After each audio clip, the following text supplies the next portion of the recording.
When I got married back in 2003, my mom gave me my grandmother's china as a gift. It's beautiful china, what a great gift. Now, if I were to have a nickel for every time we have used it as a family, I may have about 5 cents. It just doesn't get used all that much.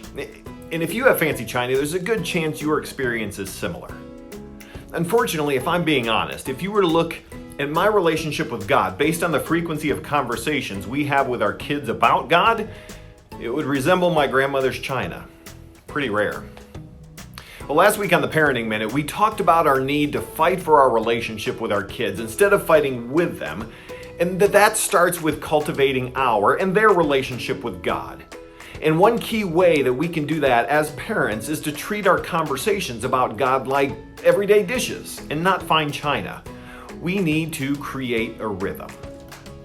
You see, every family has a rhythm. We wake up at certain times. We eat at certain times. We do specific special family things on certain nights of the week.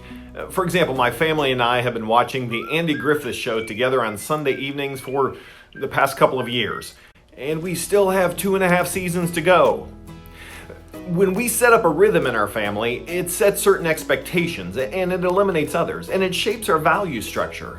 My family expects to watch Andy Griffith on Sunday evenings, and they know that we won't be going out fishing during that time because we value that family time of relaxing and laughing together. It's part of our rhythm. And the things we make a part of our rhythm, our family will begin to see as the most important.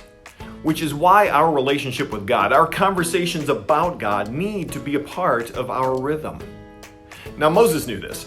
For the past several weeks, we've been looking at the speech he made before the Hebrew nation crossed over into the Promised Land.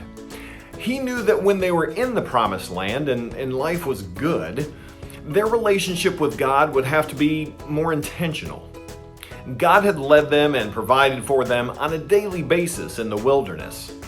Their mere existence depended completely on God's regular intervention in their lives. A pillar of fire to lead them by night, a cloud to lead them by day, manna from heaven, quail from out of nowhere, water from a rock.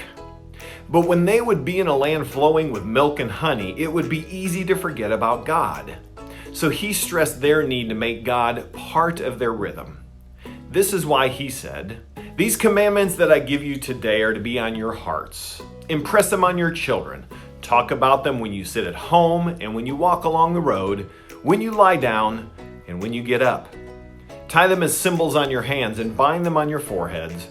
Write them on the door frames of your houses and on your gates."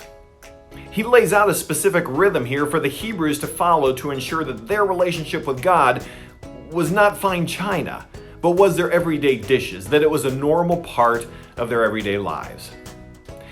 Now, how does that rhythm translate to our lives today? Well, that's something that we will discuss next week. We'll see you then.